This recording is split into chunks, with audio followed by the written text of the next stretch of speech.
So that's pretty cool. I love the lighting and scenes widget. I'm a believer.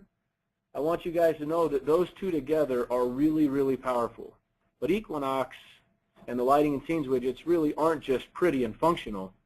You know, they're ahead of the pack, but they're also very, very efficient, you know, for you guys to implement in project. So what I want to do is spend a couple of minutes reviewing how this works.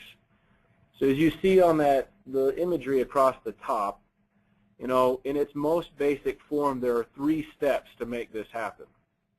First, you got to build the design center file. There's no getting around this. You have to add the objects, the loads. Please give them friendly names. Please exclude the loads from going down that you don't want to go down to the lighting widget. Please organize your floor and room structure accordingly. Think about Equinox as you're building your area views, because that's what will build that widget, right? Add your 7.3s, add your apps to the area so it automatically defaults and grabs those lights, it grabs those scenes, it grabs the audio zones, etc. Okay? Then, once all that's together and you've given all the serial numbers and done all of that jazz, and you send it down to the controller, and you plugged in all of your screens or put your apps on the same network, those screens automatically build themselves based on their communication to the controller. They look at the controller, they look at the information that you dumped down there, and they build themselves.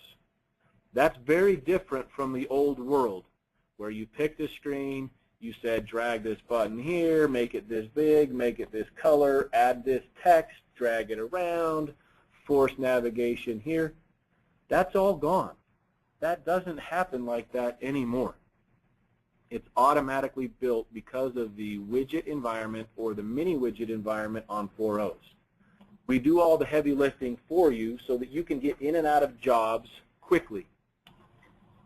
So as an example here, and this is just a rough example, guys, this isn't gospel, but we did a lot of studies as we were releasing Equinox, specifically around lighting and scenes, where we said, all right, well, how long did it take to do this before, and how long does it take to do now in Equinox? And our average was something that used to take a couple of days, truly, to build, design, program, test, used to take a day or two, now takes an hour or two. Think about that. You're on and off the job so much quicker. Something that used to take a week or 2 weeks now takes a couple or 3 days. Like I mentioned, you can't get past the design center setup. In fact, the design center setup is now more critical than ever, where before you could maybe escape by naming something such that you know wasn't necessarily perfect. You could get by it with doing it differently in the screens. It is worth your time and effort now to spend the time up front. In fact, it behooves you. You need to spend the time up front setting the design center file up accurately, checking all the boxes, crossing your T's and dotting the I's, and then letting the UI, the Equinox ecosystem, build itself. As an example here, guys, we took a project here in Utah that had Vantage in it. It was built in 2008. It was a 6,500 square foot project. It had about 100 loads, a single controller, several 650s, a couple of 1210s. Those of you who remember those products, they're good products, but they were definitely time-consuming to set up and program.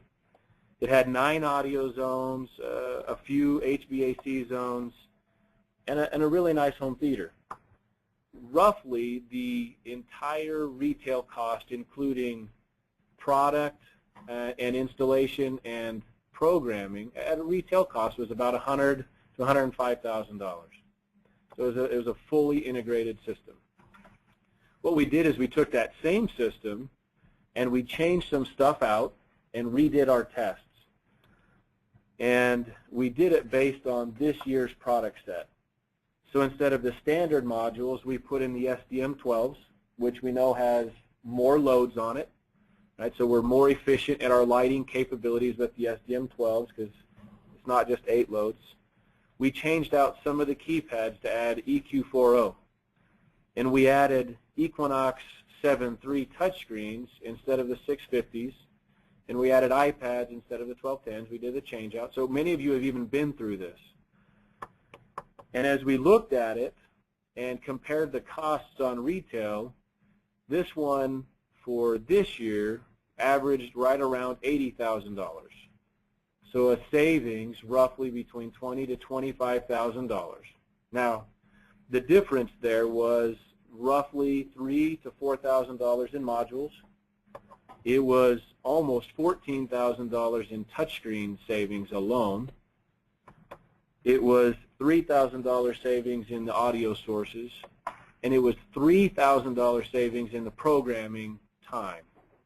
Now, basically, guys, it was $25,000 to do the same things, only better, more efficiently, better lighting, better interfaces, better overall experience for the homeowner. But I don't give you this example just to talk about the cost savings, although that is significant. But what was really gained in here was the accuracy of the programming, the consistency of the user experience across interfaces. Despite our efforts from 650 to 650, you guys all know who have set those up, that not every one of those is exactly the same, and going between each of those things can be different. And it was a challenge to always go and double check and test every single one of those. It was a better overall experience for the dealer and for the homeowner. If you guys think about it in that old world, compare the apps of today with Equinox versus those of you who remember WebPoint or WebPoint Lite. It's a better experience at a better cost today for everybody.